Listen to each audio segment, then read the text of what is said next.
Good evening, visitors. Welcome to the Australian War Memorial's last post ceremony. My name is Craig Burrell, and joining us today from the Royal Australian Air Force is Pilot Officer Olivia Teely. We welcome the veterans who have served, those that are still serving, and the families that love and support them.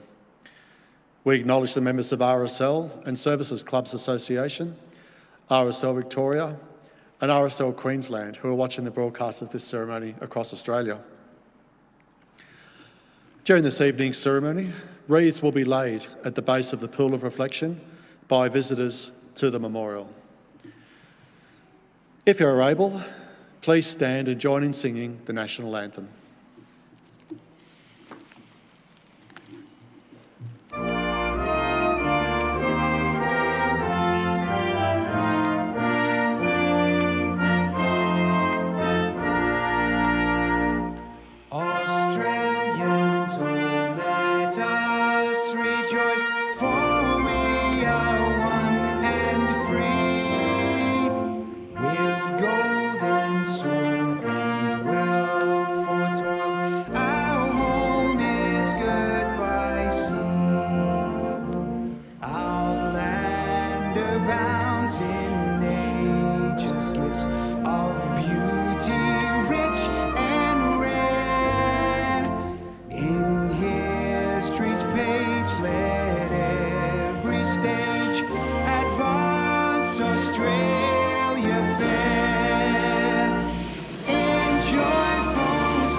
Please be seated if you can do so. The Australian War Memorial was the vision of Charles Bean, Australia's First World War official historian. Bean landed with the Australian troops on Gallipoli and stayed with them at the front through to the end of the war. The idea of this national memorial and museum came to him at Pozières, France, in the depths of the bloody fighting of 1916. Bean's idea was that this would be a place where families and friends could mourn their loved ones buried in faraway places. It would also be a place that could help all Australians understand what these men and women had endured and what they had done for us. Bean's vision, to which we remain true, is best expressed as inscribed in the entrance to the memorial's galleries. Here is their spirit, in the hearts of the land they loved, and here we guard the record which they themselves made.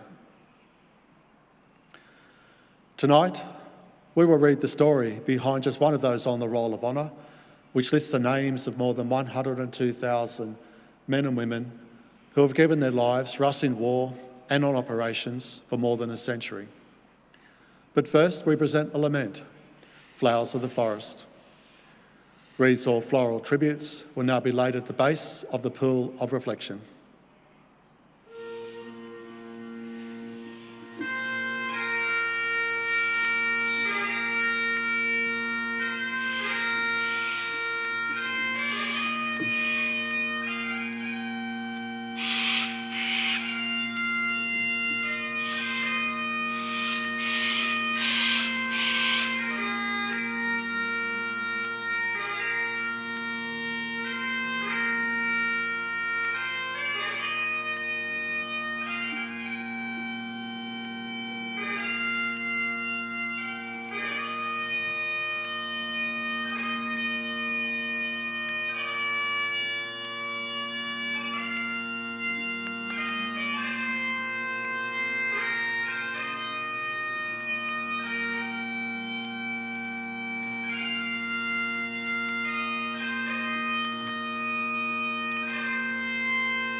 Today, we remember and pay tribute to Private John Melrose Porter.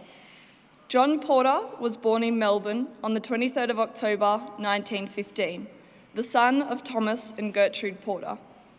John's mother died when he was a child, and his father later remarried. John grew up in Melbourne and later worked as a cleaner. John Porter enlisted in the 2nd Australian Imperial Force on the 27th of May 1940 in Melbourne. After beginning training in Shepparton, in July he was posted to the newly raised 2nd 21st Battalion and appointed signaller. He attended a signaller's course, but towards the end of the year experienced trouble with his vision and pain in his eyes. After some rest and treatment, he returned to his unit but ceased to be a signaller. In late March 1941, Porter's battalion moved to Darwin in the Northern Territory. It had been earmarked to reinforce Dutch troops on the island of Ambon in the event of a Japanese attack. Although military sense dictated the battalion should be deployed as early as possible to prepare defences and train in the conditions in which it would fight, it was thought a premature deployment may provoke Japanese action. The men began arriving in Darwin in early April. Its 9-month stay was not a happy one, and the primitive amenities, isolation, and mundane garrison duties lowered morale. Operational training continued, but was held back by a shortage of equipment, supplies, and ammunition, as well as the demands of other duties. In early December, news arrived of long-expected Japanese attacks, and the battalion was soon on its way to Ambon to join elements of the 18th Anti-Tank Battery, 2nd 11th Field Company, 2nd 12th Field Ambulance, and others to form Gull Force. The commanding officer of the 2nd 21st, Lieutenant Colonel Leonard Roach, despaired of the situation facing the battalion. Cooperation with the Dutch forces was difficult. Transport, air and artillery support and reserves of rations and ammunition were limited. And the combined Australian and Dutch force was likely to be overwhelmed by the larger Japanese force. After a series of messages using reinforcement, Roach signalled that the defence of Ambon was untenable. He was removed from command and replaced by Lieutenant Colonel William Scott. On the eve of the invasion, Scott relocated many of the defensive positions, leaving the battalion even less prepared for invasion. 3 battalions of Japanese infantry and a battalion of Marines landed on the night of the 30th of January 1942. Within 24 hours, the Dutch forces surrendered, and Roach's dire prediction came to pass. Despite instances of brave, determined resistance, the 2nd 21st could not hold back the Japanese. On the 2nd of February, Bravo and Charlie companies were massacred around the Lahar airfield. The remainder of the battalion surrendered on the 3rd of February and were imprisoned at their former barracks on Tan Tui. Conditions for the prisoners on Ambon were harsh, and they suffered the highest death rate of any Australian prisoners of war. At first, conditions were reasonable. Later, treatment in Tan Tui camp deteriorated. Starvation and brutality prevailed. Some prisoners died in Allied raids on a Japanese bomb dump located next to the camp, and others died in medical experiments. With their food reduced to starvation levels, the death toll soared. By the time of the Japanese surrender in 1945, only 123 of the 532 Australians left on Ambon in late 1942 remained alive. It was one of the highest death tolls that Australians experienced in captivity. A survivor described their hopelessness towards the end. The men knew they were dying. John Porter died as a prisoner of war on Ambon on the 24th of May 1945. The cause of death was given beriberi. He was 29 years old. Today, his remains lie buried in Ambon War Cemetery. His name is listed on the Roll of Honour on my left, among almost 40,000 Australians who died while serving in the Second World War. A photograph of his headstone at Ambon War Cemetery is displayed today beside the pool of reflection. This is but one of the many stories of service and sacrifice told here at the Australian War Memorial. We now remember Private John Melrose Porter, who gave his life for us, for our freedoms, and in hope of a better world.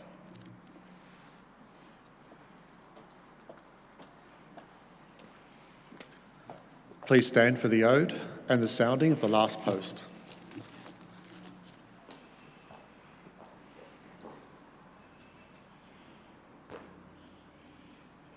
They shall grow not old, as we that are left grow old. Age shall not weary them, nor the years condemn. At the going down of the sun, and in the morning, we will remember them.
Lest we forget. Lest we forget.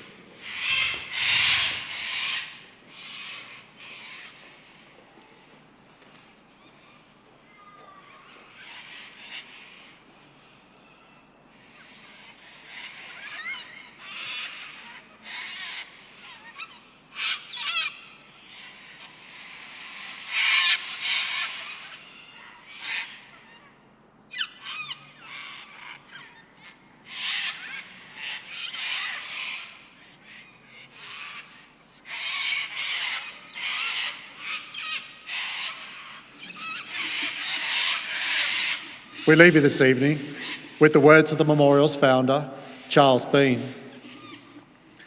Many man lying out there at Poziere or in the low scrub at Gallipoli with his poor, tired senses barely working through the fever of his brain, has thought in his last moments, well, it's over. But in Australia, they will be proud of this.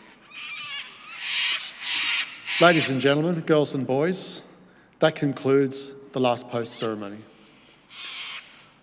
On behalf of the Director and staff, thank you for visiting the Australian War Memorial today and for your continued support during the Memorial's development project. We wish you all a very pleasant evening.